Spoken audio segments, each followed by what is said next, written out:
"We don't take medical advice from black cleaning ladies," Dr. Moore says it to Naomi Turner's face. The Johns Hopkins physician in Charles Anderson's Manhattan penthouse doesn't lower his voice. Naomi is 61, Jamaican immigrant, night shift nanny, $20 an hour. She'd suggested the therapy angle might be wrong. That's why 4-year-old Sophia screams every session. Dr. Moore just told billionaire Charles Anderson his twin daughters will never walk. Arthrogryposis, joints frozen, irreversible. Charles says nothing, stares at the floor. 14 doctors in 4 years, $5.4 million spent. Everyone said impossible. But what nobody knows is every night after the house goes dark, Naomi breaks into the locked rooftop pool. And tomorrow morning, Charles Anderson will watch the security footage. He'll see his black nanny doing something to his paralyzed daughters in the water. Something that will either send her to prison for life or prove every one of those doctors dead wrong. Charles Anderson built his fortune solving impossible problems. Anderson Pharmaceuticals, 18 patents, $8 billion. He turned experimental compounds into miracle drugs, saved thousands of lives, made himself obscenely rich, but he can't fix his own daughters. Every morning at 6 a.m. he sits in his corner office, stares at the wall of medical reports, 14 specialists, Johns Hopkins, Mayo Clinic, Boston Children's, Columbia. The files are 2,834 pages thick. Every page says the same thing. Arthrogryposis multiplex congenita. Joints frozen since birth. Muscles crystallizing. The window for intervention closed at 18 months. The twins are 4 now. Too late. Irreversible. Never walk. $5.4 million spent. Gene therapy, experimental surgeries, hyperbaric oxygen, stem cells from Switzerland. Nothing worked. Last week's MRI, Dr. Rebecca Williams from Johns Hopkins used irreversible 4 times in 2 pages, 8 to 12 months before permanent paralysis. Olivia's hip rotating inward at 15 degrees, getting worse weekly. Charles asked if there was anything else to try.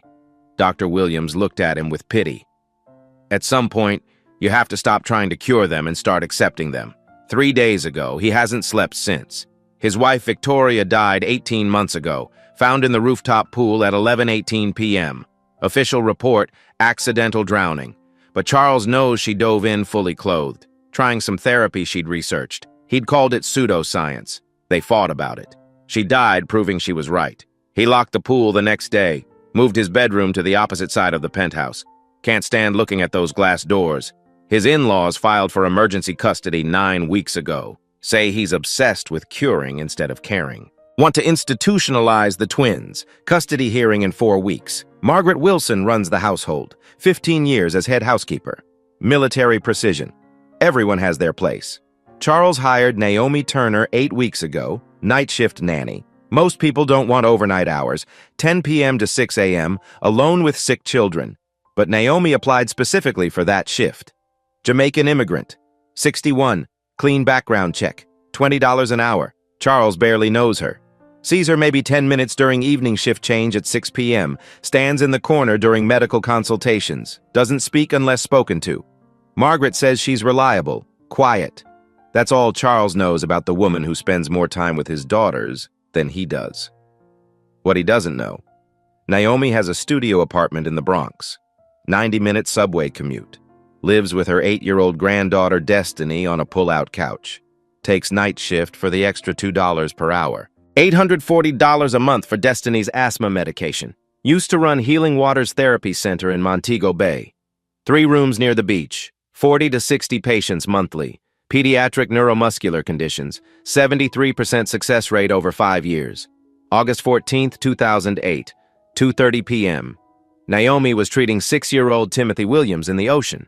Cerebral palsy, couldn't swim, wave came, unexpected. Children swept into current. Naomi had to choose, let go of Timothy, who'd drown immediately, or trust others to save her daughter playing nearby. She held Timothy. Other children rescued, her daughter wasn't. 4 minutes underwater, too long. Medical board investigated. Timothy's parents filed complaint, said Naomi chose their son over her daughter, proved she was reckless. Caribbean Physical Therapy Association voted 3-2, revoked her license. Officially, failure to maintain safe practice standards. Unofficially, wrong choice. Should have saved her own child. Clinic closed. Husband died of cancer 2 years later. Moved to U.S. in 2011 with granddaughter Destiny. Her daughter's child. The father died in a fishing accident in 2010. Naomi worked as home health aide, janitor, elder care assistant, nanny, never disclosed medical background, carries a notebook, 124 pages of therapy protocols, her grandmother's techniques, 4 generations, photograph in her pocket, daughter at 8, yellow swimsuit, gap-toothed smile, bright sunlight. Naomi doesn't look at daylight photos anymore, prefers night work now, darkness feels safer, can't see what might go wrong, memories less vivid. 9 weeks ago, news article about Anderson twins, recognized the condition, treated 5 children with arthrogryposis in Jamaica. 3 walked again, applied for night shift the next day. She came to this house with a plan. Charles Anderson has no idea she owns his nights. Margaret Wilson makes it clear on day 1. Night staff don't give opinions. You change diapers, monitor vitals, document in the log. You do not speak to Mr. Anderson unless he speaks first. You do not discuss medical matters. Ever. 15 years she's worked here. Knows her place. Expects everyone else to know theirs. Naomi nods. Says nothing. The penthouse has 43 security cameras. Living room 6, hallways 8, medical wing 12, bedrooms 4, kitchen 3, garage 2, pool area 3, rooftop 6, Thomas Brown head security, former NYPD. Mentions during orientation that Mr. Anderson reviews random footage every morning. Keeps everyone honest. Naomi's room is 120 square feet. Shared bathroom. Camera in the corridor outside. She studies camera patterns first week. Rotate every 18 seconds. 3-second gap when switching angles. Not much, but enough. She watches evening therapy sessions. 4 to 6 p.m. Dr. James Moore, 3 times weekly. Wrong angles. 45 degrees instead of 30. That's why Sophia screams. Why her hip keeps rotating inward. 6 weeks she watches. Says nothing. Week 6. Medical consultation. Naomi in her corner. Dr. Moore explaining to Charles why treatments aren't working. Sophia on therapy table, crying softly. Right hip now 15 degrees inward. Was 12 last month. Naomi watches him position Sophia's leg. Wrong angle. Again. She speaks quietly. Excuse me. Maybe if the angle was... We don't take medical advice from black cleaning ladies. Dr. Moore doesn't look up. Keeps working. Charles says nothing. Margaret gives Naomi a sharp look, the kind that says stay silent. Naomi doesn't speak again that session. That night, in her small room listening to the city 42 floors below, she decides. 6 weeks watching children suffer. She knows what's wrong. Knows how to fix it. No one will listen because she's black, old, immigrant, working class, night shift. Most invisible person in this household. She can watch them deteriorate while having knowledge to help, or do something about it. Second option is illegal, practicing medicine without license, Class E felony, prison for years, but she's already lost everything once. Daughter, career, country. What's one more thing? Night 43. She makes her move. 6 p.m. staff meeting. Margaret sets keyring on table during schedule review. Naomi waits until Margaret turns to whiteboard, slips keyring into pocket, returns it 14 minutes later when Margaret answers phone. But first, presses pool master key into soap bar, then candle wax. Orders key blank online that night, $8.50. Delivered to Bronx apartment 2 days later. She practices timing. Rooftop cameras rotate every 18 seconds. 3-second blind spot switching. Needs to enter pool area under 2.8 seconds. Watches Charles's routine, takes sleeping pills, doctor's orders for insomnia. Usually asleep by 11:30 p.m. Thursday night, week 7, 11:38 p.m. Naomi enters twins' bedroom. Sophia sleeping. Olivia in adjacent room. Naomi lifts Sophia carefully. 31 pounds, barely stirs. Walk to rooftop, 48 seconds. Counts every step. Listens for movement. Rooftop door has electronic keypad, 6-digit code. She watched Thomas Brown during security checks. Memorized in 3 days. Door opens silently. Pool glows in darkness. City lights on still water. Temperature gauge 94 degrees. System maintains automatically. Naomi's hands shake. Hasn't been in water since August 14, 2008. Since daughter drowned while she held another child.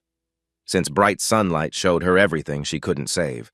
Now she works in darkness. Safer. Shadows hide what she can't bear to see. She lowers Sophia into water slowly, 6 inches every 10 seconds. Child's eyes open, wide, frightened. "I've got you," Naomi whispers. "The water's got you. You're safe." Her grandmother's words, used with 60 children in Jamaica, used with Timothy Williams when her daughter died. Water is body temperature. Sophia's muscles relax almost immediately. Naomi positions child on back, arms extended 45 degrees, floating position, supports head and spine. In 2-3, out 2-3. Breathing synchronized with movement. Grandmother's technique. Micro movements begin. Hip rotation, 5-degree increments, 8-second intervals. Water provides 12 times more resistance than air. Natural pushback, 6 minutes. She feels it. Sophia's right hip releases, maybe 2 degrees. But Naomi feels it through fingertips. Body remembers, even when mind doesn't believe. Sophia falls asleep in water after 18 minutes. Complete muscle relaxation. Never happened during daytime therapy. Naomi continues 8 more minutes, 26 total. Longer than planned, loses track of time. Lifts Sophia out 12:04 a.m. Dries carefully. Child doesn't wake. Back in bedroom 12:10 a.m. Sophia in crib, breathing steady, peaceful. Naomi exits pool area 12:12 a.m. She's already thinking about tomorrow night. On the 43rd night, she stopped asking permission and started planning the crime. 3 sessions first week, Sunday, Tuesday, Thursday nights. All between 11:38 p.m. and 12:15 a.m. Naomi develops routine, rhythm. Done this before. 60 children in Jamaica, 5 with same condition as Sophia. 3 walked again. Aquatic neuromuscular repatterning. Her grandmother learned from her grandmother. 4 generations of healers in coastal Jamaica. Worked by lamplight, moonlight, whatever light they had. Naomi works by city light now, pool lights off. Too risky. Manhattan glow provides enough. She learns to work by touch, by feel. Decades of muscle memory. Temperature first, always. Exactly 94 degrees body temperature. Colder, muscles seize. Warmer, therapy doesn't work. Grandmother was strict. Water must become invisible to the body. Entry protocol. Lower child slowly. 6 inches every 10 seconds. Constant eye contact. Let them see your face. Know they're safe. Fear tightens muscles. Trust releases them. Floating position. Child on back. Face up. Arms extended 45 degrees. Not therapy angle. Floating angle. Relaxation first. Can't heal clenched muscles. Breathing synchronization. In 2-3. Out 2-3. Whispered. Rhythmic. Diaphragm controls everything. Breath controls diaphragm. Naomi controls breath. Only then, only after child fully relaxed, only then real work begins. Micro movements. Hip rotation. 5-degree increments. Not 45-degree movements Dr. Moore uses daytime. Too aggressive. Cause pain. Pain causes fear. Fear causes tension. Tension prevents healing. 5 degrees. Hold 8 seconds. Release. Wait. Again. Water does most work. 12 times more resistance than air. Every tiny movement becomes exercise. Gentle. Invisible. Child doesn't know it's happening. Sophia improves quickly. 3 sessions. Right hip rotates from 15 inward to 13 inward. 2 degrees. Small. Measurable. 6 sessions. 10 degrees. 9 sessions. 5 degrees. Left ankle shows improvement. Dorsiflexion increasing. Was 82 degrees, now 79. Pain medication reduced. 3 doses daily to 2. Sophia sleeps through night now. Before, woke 4 to 6 times from pain. Now, 8 p.m. to 7 a.m. without waking. Charles notices Monday morning breakfast. She seems more comfortable lately. Margaret smiles. Children have good periods and bad periods. No idea what's happening at night. Naomi treats Olivia starting week 9. Alternating nights. Sophia Sunday, Thursday. Olivia Tuesday, Friday. Olivia's condition slightly different. Knees primary problem. Contracture 95 degrees, core strength 0. Can't hold sitting position 1 second. Same techniques work. Gentle, slow, consistent. Week 10. Olivia holds sitting position 8 seconds. Knee contracture down to 78 degrees, 18-degree improvement. Both girls smiling more. Margaret comments to Charles. Mood really improved, wonder what changed. Charles has no answer. Medical treatments unchanged. Therapy schedule same. Dr. Moore's notes show nothing unusual. But something's different. Tuesday morning, week 10. Charles walks past twins' bedroom 7:30 a.m., sees Sophia trying to pull herself up on crib rail. Never done that before. He stands in doorway, watches. Sophia's arms shaking with effort, legs pushing, actually pushing, trying to bear weight. Collapses after 6 seconds. But those 6 seconds, she was standing. Charles calls Dr. Williams that afternoon. Emergency consultation. Thursday arrival. examines both twins 2 hours, checks range of motion, measures joint angles, reviews recent MRI, sits with Charles afterward, expression carefully neutral. Unprecedented, muscle crystallization slowed significantly. Sophia's hip nearly neutral. Olivia's core strength improved dramatically. Need to study this. What does it mean? Don't know. Spontaneous improvement extremely rare with arthrogryposis, but measurements don't lie. Something changed last 8 to 10 weeks. The therapy? Dr. Moore's techniques? Dr. Williams frowns. His notes show no protocol changes, same exercises, same schedule, no explanation. Charles thanks her, shows her out, sits in office, thinks. 8 to 10 weeks, when Naomi started. Doesn't make sense. She's night shift nanny, not even in room during therapy sessions. What could she have to do with this? Opens laptop, pulls up security system. Thomas showed him footage review after Victoria died. Charles never uses it. Doesn't want to watch daughters suffer on replay. But something bothers him. Thursday night. Can't sleep. Insomnia worse than usual. Goes to kitchen 11:54 p.m. Make tea. Kitchen overlooks rooftop deck through floor-to-ceiling glass. Standing at counter when he sees movement. Up on roof. Near pool. Too far to see clearly. Pool lights off, but city glow shows shapes, shadows, adult figure. In water. With child. Charles checks watch. 11:58 p.m. Grabs phone. Calls Thomas Brown. Who's authorized pool access? Thomas sounds confused. Half asleep. No one, sir. Pool's locked since Mrs. Anderson. Per your instruction. Check cameras. Rooftop. Now. Here's typing. Silence. Then.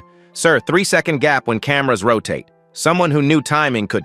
Pull footage. Last month. Everything. Security office. 5 minutes. Charles takes private elevator to security level. Thomas already queuing files. What dates? 3 weeks ago. Late night. 11 to 1 a.m. Thomas pulls first file. Timestamp 11:43 p.m. Thursday. 3 weeks ago, footage grainy, pool lights off, but camera catches enough. Woman entering pool area carrying child. Naomi with Sophia. Charles leans closer. Keep going. Thomas fast forwards. Multiple sessions, different nights. Same time window, same routine. 26 minutes per session. Methodical, professional, clinical, not recreation, therapy, medical therapy, performed by his $20 an hour night shift nanny in his locked pool while he sleeps. Charles watches 3 full sessions, takes notes, measures timing, looks at Thomas.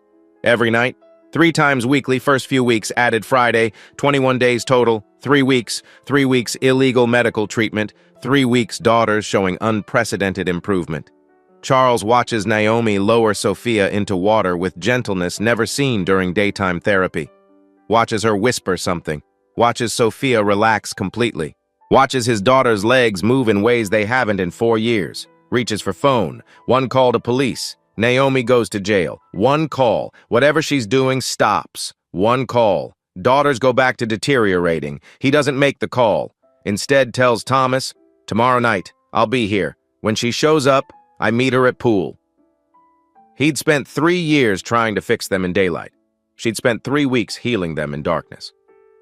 Charles waits when Naomi arrives Sunday night. 11:38 p.m. Right on schedule. She's carrying Olivia. Opens door, steps through, sees him standing there, pool lights on, arms crossed, freezes. Olivia still asleep in her arms. Doesn't stir. How long? Charles asks. Voice quiet. Controlled. Naomi says nothing. 3 weeks. Charles answers himself. 3 times weekly at first. 4 times now. Security footage shows everything. Still nothing. I could call police right now. Practicing medicine without license. Criminal trespass. Endangering children. Prison for years. Naomi finally speaks. Your daughters were dying. I couldn't watch. You couldn't watch? You're the nanny. Who gave you permission to... Stops. Looks at Olivia sleeping peacefully. At Naomi holding her with careful tenderness. Who are you? Nobody. Nobody doesn't know medical therapy. Nobody doesn't pick electronic locks. Nobody doesn't make my daughters better when 500,000 in specialists couldn't. Naomi shifts Olivia's weight. I should put her back. After you tell me who you are. Long silence. I used to run a clinic. Jamaica, Healing Waters Therapy Center, Montego Bay, 20 years ago. Used to? They took my license. Why? Another silence. Longer. August 14th, 2008, treating 6-year-old boy, Timothy Williams, cerebral palsy, ocean, wave came. My daughter playing nearby, 8 years old. Wave took her, other children, had to choose. Let Timothy go, he drowns immediately. Or trust adults to save everyone else. Charles waits. I held Timothy. Adults saved others, except my daughter. 4 minutes underwater, too long. I'm sorry. Timothy's parents filed complaint, said I was reckless, chose their son over mine. Proved I couldn't be trusted. Medical board agreed, 3-2 vote, revoked license, closed clinic. Husband died 2 years later. Cancer. Moved to America 2011 with granddaughter. Timothy's daughter, actually. His parents helped raise her after her mother, my daughter, died. They died car accident 2019. She came back to me, raising my daughter's daughter and the reason my daughter's dead. Charles sits on pool edge. That's why you work nights. Easier than explaining where I go, what I'm doing, why I still know how even though I'm not allowed. The therapy you're doing, it's working. I know. Dr. Williams can't explain, says spontaneous improvement almost impossible. Not spontaneous. Warm water, proper angles, consistency. Your wife knew that. That's why she died in this pool, trying same thing. Charles looks up sharply. How did you know? Found her research notes. Medical wing, hidden in file labeled physical therapy options. She was right. Doctors were wrong. She died proving it. Silence between them. Two parents who've lost, who carry guilt, who can't quit. Finally, Charles, show me. What you're doing, teach me. Naomi looks at him across water. This billionaire finally choosing to be father. Your daughters don't trust you anymore. They haven't for months. You stopped watching sessions. They noticed. They know you gave up. Charles nods. Can't speak. That's what you need to fix first. Every child she saves in darkness is another chance to save the one she lost in daylight. Charles doesn't call police that night. Or next day. Or day after. Monday evening, 6 p.m. shift change, he asks Naomi to stay. Private conversation. Margaret looks curious. Says nothing. Leaves them alone in study. Charles closes door. I need you to train me. Teach me what you're doing. Tonight. Naomi blinks. Sir? 11:30 p.m. Pool. I want to learn. You want to?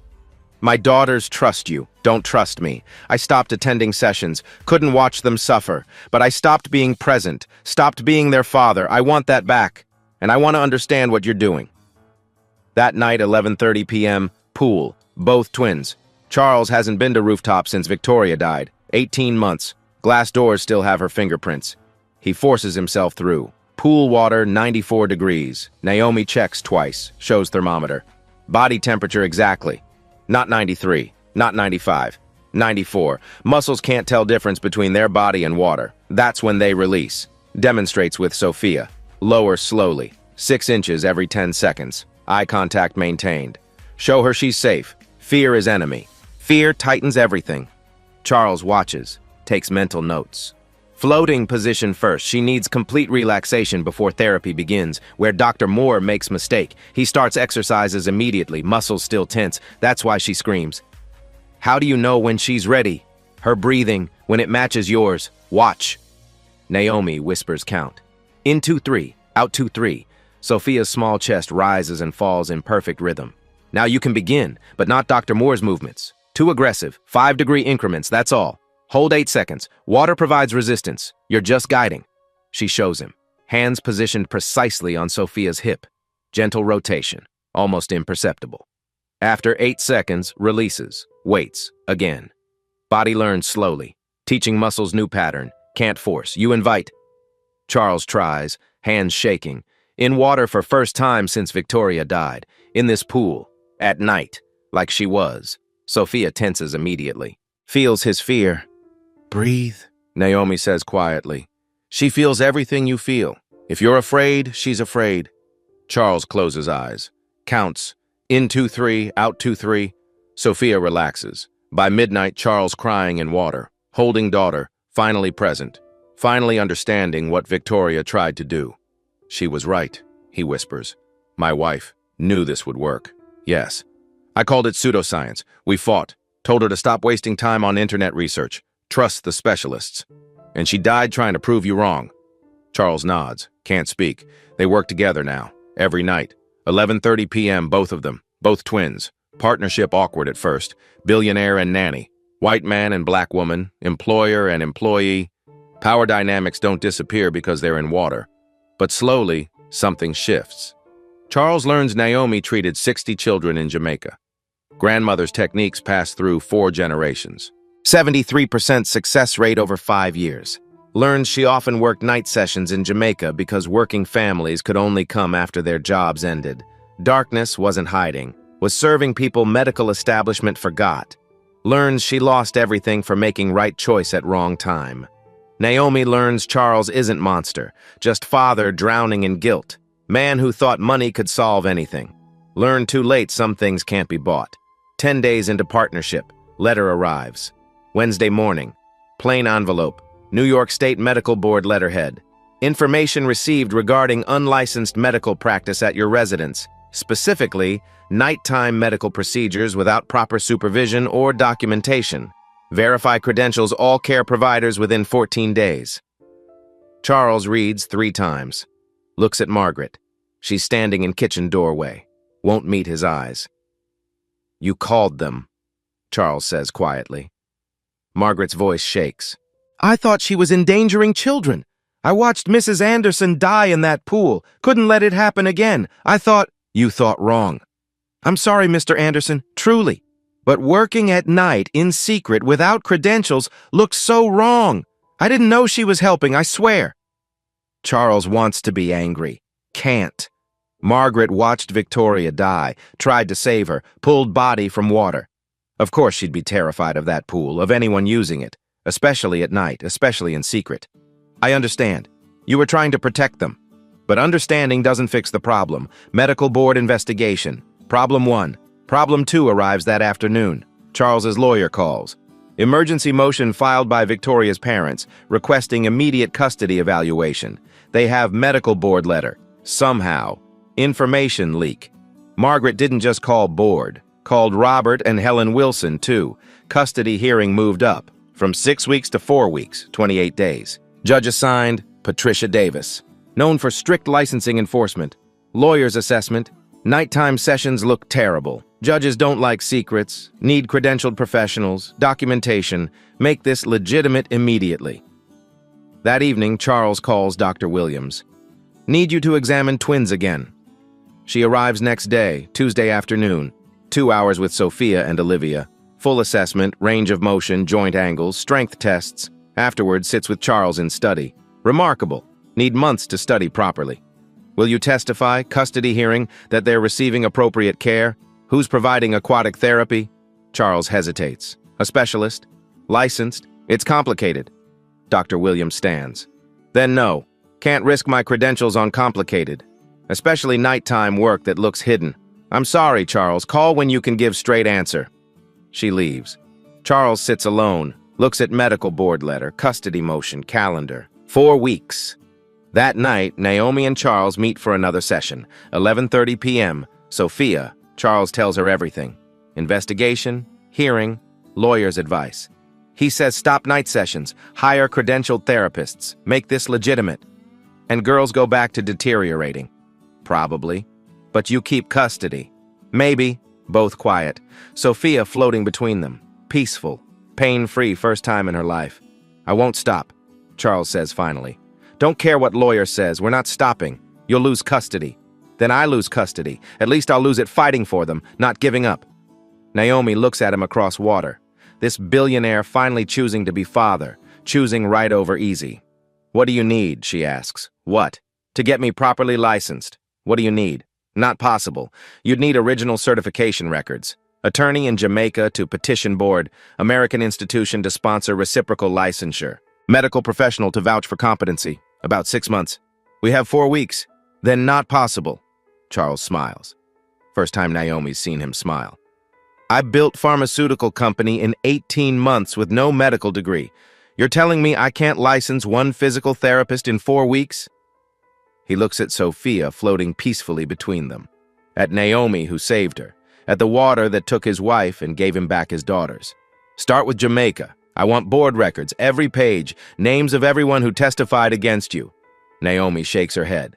Charles, and find someone who understands healing doesn't stop at 5 p.m. For first time in 18 years, Naomi lets herself hope. They had 4 weeks to do the impossible, or lose everything they'd saved, every night. Charles moves fast. Monday morning, 6 a.m., call with legal team. Need medical licensing specialist, Jamaican attorney. Contact at every major university rehabilitation department in New York. All by noon. By 2 p.m. has plan. Step 1. Get Naomi's original certification from Jamaica. Charters private plane. Sends team of 3, 2 attorneys, medical record specialist. Land Montego Bay, Monday evening. Tuesday morning at Caribbean Physical Therapy Association headquarters. Cost, $48,000 for 3 days. Charles doesn't blink. Team locates Naomi's file. 284 pages. Original certification 2001. Patient outcomes 2001 to 2008. Incident report August 2008. Board hearing transcript. Key discovery. Vote to revoke was 3-2, not unanimous. 2 board members argued incident was act of God. Naomi's clinical work exemplary, revocation unjust. Those members, Dr. Sarah Johnson, retired. Dr. Christopher Johnson, still practicing Kingston. Attorneys interview both. Record conversations. Both willing to testify revocation was wrong. Dr. Sarah Johnson adds crucial detail. Naomi Turner was best therapist I ever supervised. Willingness to work nights showed dedication, not deception. She served families who couldn't access care regular hours. That's medicine at its finest. Team returns Thursday with everything. Step 2. Find American institution to sponsor Naomi. Charles reaches Columbia University Medical Center, Dean of Rehabilitation Sciences, Dr. Patricia Moore. His pitch? I'm funding $2 million endowed chair in pediatric aquatic therapy. Need institutional sponsor for international practitioner wrongly delicenced 18 years ago. Dr. Moore's response? We don't trade credentials for donations, Mr. Anderson. Not asking you to trade. Asking you to review case adjudicated poorly. Look at evidence, make your own decision. Sends everything. Naomi's complete file, patient outcome data. Dissenting opinions from Jamaica Board. Letters from 8 former patients he tracked down. Video documentation of Sophia and Olivia's progress with timestamps showing 11:43 p.m. sessions. And letter explaining. Naomi works nights because that's when warm water therapy most effective before sleep, and when working families historically accessed her services. Dr. Moore takes 48 hours to review. Thursday morning, 8 a.m., she calls Charles. This woman shouldn't have lost her license. And night sessions? That's exactly when aquatic therapy works best. Before sleep, when muscles relaxed. This is innovative medicine, not negligent practice. Will you sponsor her? 3 conditions. She submits to competency evaluation by our staff. Agrees to formal supervision 6 months. You document every treatment session for research, including nighttime work. That's actually most interesting data. Done. By 2 p.m. Thursday, Columbia sends official sponsorship letter to New York Medical Board. Step 3. Get emergency approval from board. Charles's attorney files emergency petition, temporary practice permit pending full licensure review. Basis. International practitioner with documented expertise. Patient welfare requires immediate continuity of care. Institutional sponsorship from Columbia. Petition addresses night work directly. Therapist's night shift schedule allowed optimal treatment timing and accommodated employer's preference for overnight care staff. All sessions documented internally, not reported to authorities because practitioner lacked credentials to file reports. Medical Board Chair Dr. James Davis responds Wednesday. Denied. Standard process exists for reason. Nighttime work without proper documentation concerning. Charles's attorney pushes back. Standard process takes 6 months. These children have custody hearing 21 days. If therapy stops, they regress. Night sessions were documented. Is board's timeline more important than patient outcomes? Thursday afternoon, 4:15 p.m., Dr. Davis calls back. We've received Columbia's letter. Given institutional sponsorship and emergency circumstances, issuing provisional practice permit. Valid 90 days, renewable pending full review. Permit includes note. Practitioner authorized for standard and non-standard hours treatment, including overnight therapeutic sessions when medically indicated. 4:18 p.m. Thursday, November 6th. Naomi Turner legally authorized to practice aquatic physical therapy in New York State, including night work. Charles calls her 4:24 p.m. You're licensed. As of 6 minutes ago, can work nights, legally, professionally. Naomi's silent for a long moment. Then he hears her crying. Friday morning, Naomi undergoes Columbia's competency evaluation, 8 a.m. to 2 p.m. 3 evaluators observe her with twins, request to see nighttime session.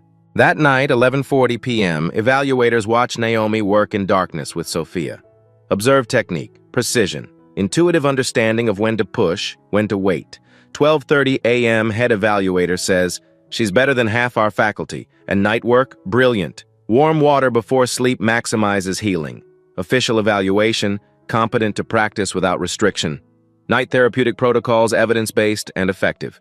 Saturday, Charles's attorney prepares custody hearing, provisional permit, Columbia sponsorship, Dr. Moore's testimony offer, twins progress reports, competency evaluation, night work benefits explanation. Monday morning, family court, Manhattan, 9:30 a.m. They had 3 weeks to do impossible or lose everything they'd saved. Judge Patricia Davis presiding, black robe, stern expression, reputation for strict licensing enforcement. Present, Charles Anderson and attorney Richard Miller. Victoria's parents, Robert and Helen Wilson, with their attorney. Court-appointed child welfare evaluator. Private investigator as witness. Grandparents go first, 10 a.m. to 11:30 a.m. Their attorney presents, Mr. Anderson employed unlicensed medical practitioner. Conducted unauthorized treatments at night, in secret, without supervision. Endangered his children. Shows medical board investigation letter. Private investigators report documenting Naomi's history. Security footage timestamp showing suspicious activity between 11 p.m. and 1 a.m. repeatedly. Private investigator testifies, Miss Turner lost her license after incident resulting in child's death. Her daughter, she concealed this from employer. Worked at night to avoid detection.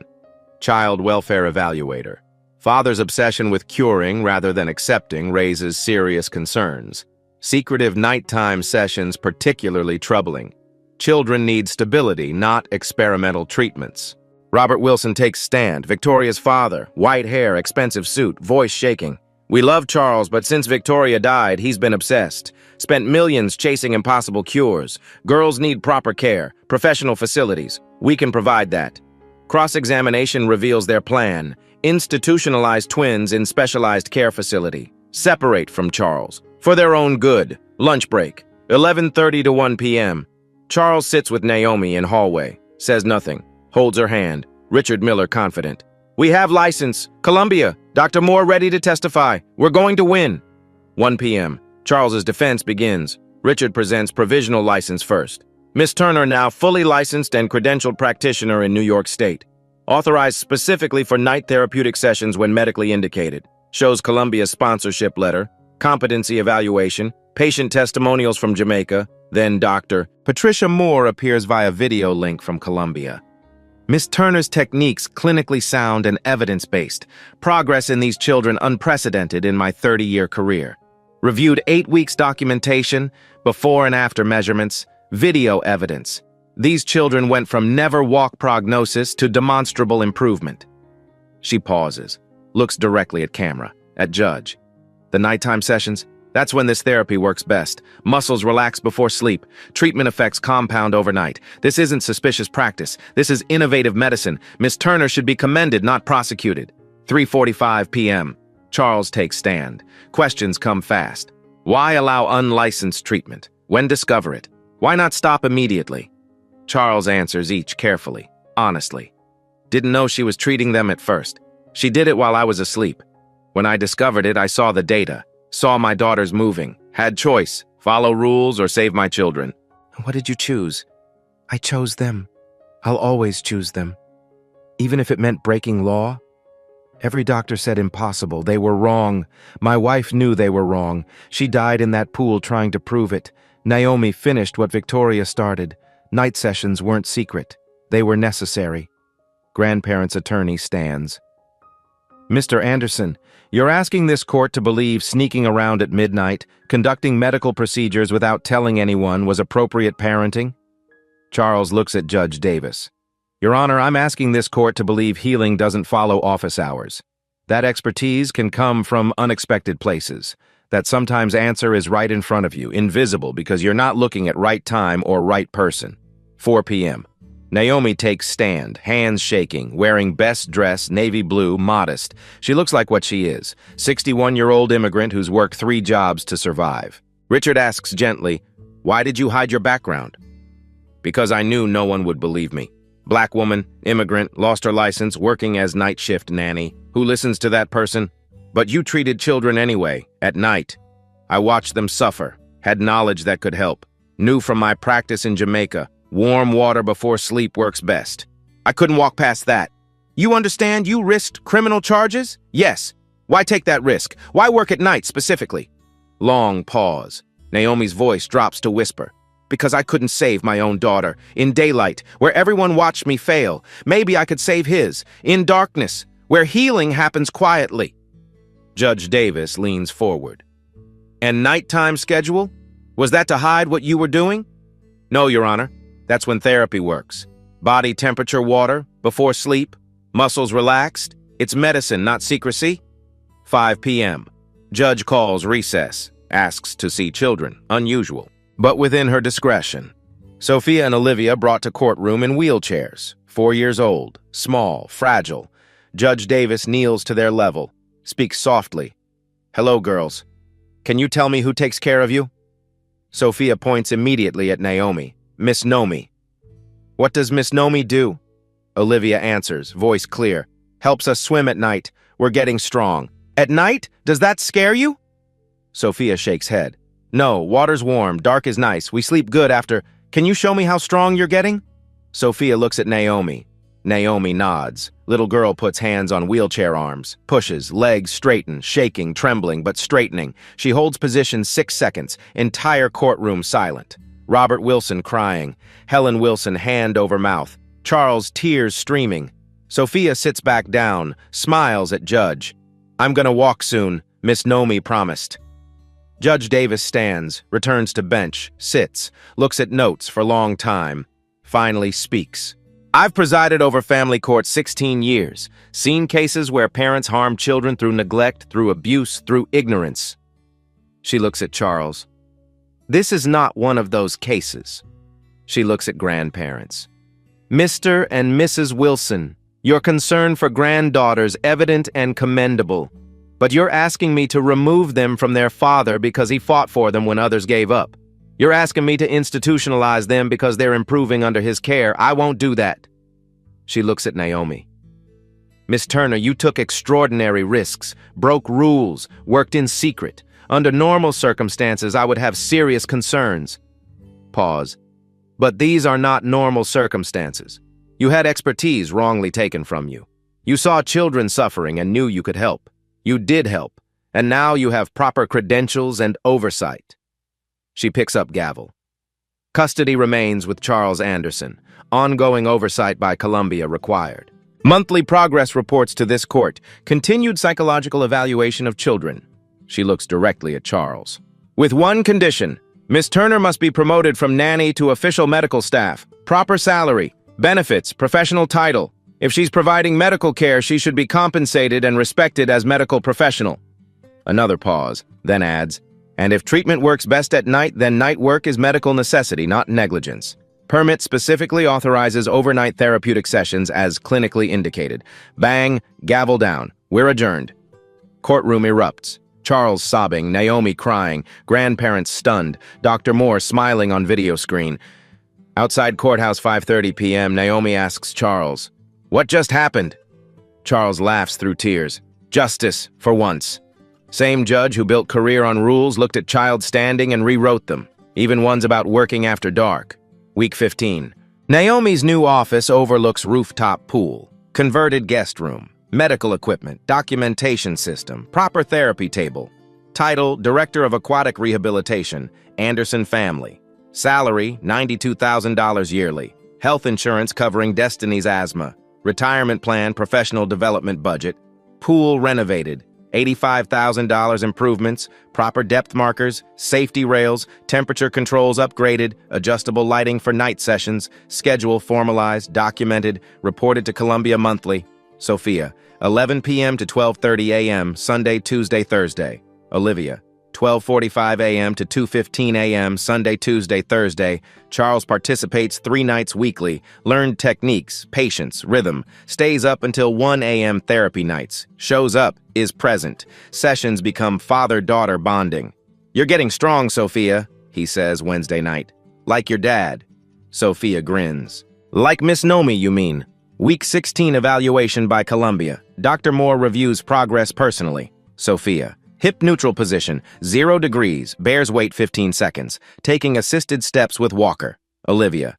Knee contracture down to 62 degrees from 95. Sitting unsupported 45 seconds. Reaching movements fluid. Pain medication. Eliminated completely both twins. Sleep, full nights without waking. Quality dramatically improved since night sessions formalized. Dr. Moore's report. Continued improvement exceeding clinical expectations. Night treatment protocols proving highly effective. Recommend expansion to broader patient population. Conversation happens month 3. Charles to Naomi. How many children are there like mine? In New York? Hundreds? In country? Thousands. Most families can't afford specialists, and almost no one offers night therapy. What if we made this available? Around the clock. They establish Healing Waters Foundation, named after Naomi's Jamaica clinic. Mission. Provide aquatic therapy to children with neuromuscular conditions regardless ability to pay. Unique feature, 24-hour therapy access. Night sessions for families who work during day. Initial funding, $5 million from Charles. Facility, converted warehouse, Brooklyn. 3 therapy pools, training center, separate night therapy wing with proper lighting and equipment. Naomi's role, clinical director. Opens in 8 months, month 4. Victoria's parents visit. Conversation difficult, painful, necessary. We're sorry, Helen says. We were scared, didn't understand about night sessions. Charles. You wanted to protect them. I understand. You didn't know Victoria was trying same thing. Helen. We wanted them safe. You wanted them healed. You were right. Victoria was right. She tried this at night before she died. We didn't listen. Robert. Can we start over? Be part of their lives properly? They establish visitation schedule. Grandparents every Sunday afternoon. Helen starts volunteering at Healing Waters Foundation. Learns about night therapy protocols, becomes advocate. Robert funds scholarship program for families who can't afford any therapy. Victoria would have wanted this. She always said healing doesn't follow office hours. Month 5, Rockaway Beach, sunny afternoon. Naomi enters ocean during daylight, first time since August 14th, 2008. Destiny with her. 8 years old now, playing in shallows. Naomi walks into water up to knees, then waist. Sun bright overhead. She can see everything. She starts crying. Destiny runs over. Grandma, why crying? Because I can touch water in sun again. It's just water. No, baby, it's everything. I lost your mother in daylight. I found those twins in darkness. Now I can have both. She tells Destiny age-appropriate version of her mother's story. Choice she made. Price she paid. Destiny asks, you saved that boy like you saved the twins. I try to save somebody every day. Morning or night doesn't matter. It's what she would have wanted. Month 6, Thanksgiving evening, 6 p.m. Anderson penthouse, family dinner, present, Charles, Sophia, Olivia, Naomi, Destiny, Robert and Helen, Margaret, Thomas Brown, Columbia medical team. Sophia stands at table, with walker but standing. I want to say thank you. Room goes quiet. Miss Nomi didn't give up. She helped me even at night, so I didn't give up. She takes 3 steps toward Naomi, assisted, shaky, but 3 actual steps. Room erupts, standing ovation, applause, crying. Naomi catches Sophia, holds her. You were never broken, baby. You just needed someone to believe, day or night, Olivia adds from wheelchair. And water at night is nice. Future establishes itself naturally. Healing Waters Foundation accepts first patients. 12 children first month. 3 families specifically request night sessions. Working parents, shift workers, families who can't access care regular hours. Naomi trains 4 new therapists, including night therapy protocols. Columbia publishes preliminary findings. Paper titled, Nocturnal Aquatic Therapy, Clinical Outcomes in Pediatric Neuromuscular Rehabilitation. Medical establishment takes notice. Charles reduces role at Anderson Pharmaceuticals, hires new CEO, focuses on foundation full-time. Twins projected timeline, independent walking within 18 to 24 months. Naomi's full U.S. license, approved after provisional period. With specific authorization for night therapeutic work.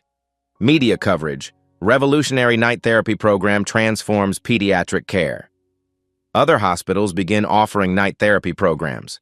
24-hour therapeutic care becomes new standard. Payoffs layer perfectly. Immediate, twins saved from paralysis. Family stays together. Medium, Naomi's career and reputation restored. Night work legitimized professionally. Long-term, foundation helps hundreds children. Method legitimized. Training program creates new generation night shift specialists. Personal, Naomi heals from trauma. Charles learns to be present. Family rebuilt from grief. Daylight and darkness both reclaimed. Legacy, medical establishment learns to value unexpected expertise. Night medical work recognized as professional practice, not suspicious activity. They'd all lost something to water. They'd all found something in it too. Some in daylight, some in darkness, all in healing. 18 months after that first night session. Brooklyn facility, Healing Waters Foundation, early evening, 6 p.m., Naomi in pool with new patient, 5-year-old boy with cerebral palsy. His mother watches from observation window, crying, hope, tears. Behind them, Charles with Sophia and Olivia. Twins walk in, not wheelchairs. Walkers, but they're walking, actually walking. Sophia sees mother crying, goes over to her. Miss Naomi helped us. She works at night too if you need. That's when it helped us most. Mother looks confused. You mean you do night sessions? Naomi smiles from pool. Healing doesn't punch a clock. We're open 24 hours. Mother starts crying harder. Relief, gratitude. This is what victory looks like. Not dramatic, not cinematic, just steady, quiet, real. Naomi thinks back to that first night. 11:43 p.m., hands shaking, breaking into pool, terrified. 18 years running from water, 18 years hiding in darkness because she failed in daylight. Turns out she wasn't running from water, she was running from herself. These children taught her, you can't fix broken things, because nothing's broken. They just needed someone who'd get in water when everyone else stayed dry. Someone who'd work at midnight if that's when it mattered. How many times do we see someone struggling and think, not my problem, not my expertise, not my place, not my shift? How many children are waiting for someone who won't give up, who won't wait for morning? Sophia walks now. Olivia runs. 12 more children at Foundation finding their strength. 3 of them come at night. Their parents work days. We work around their lives. And somewhere in Jamaica, there's grandmother's healing tradition that crossed ocean, survived daylight tragedy, found purpose in darkness, and finally came home to light. Water remembers, even when we forget. Morning and night. Sometimes most powerful medicine isn't expensive. It's just someone who refuses to accept impossible, someone willing to work when others sleep, someone who knows healing doesn't follow office hours. Naomi works both shifts now, daylight and darkness. She's not hiding anymore. She's healing. Around the clock. She got in water when no one else would. At night, in darkness, when it mattered most. That's not magic. That's just refusing to look away. And knowing healing doesn't need permission from clock. If this story reminded you that expertise lives in unexpected places and unexpected times, a like and subscribe help us share more stories that challenge what we think we know. And if you know someone who needs to hear that impossible is just an opinion, share this with them. Thank you for listening.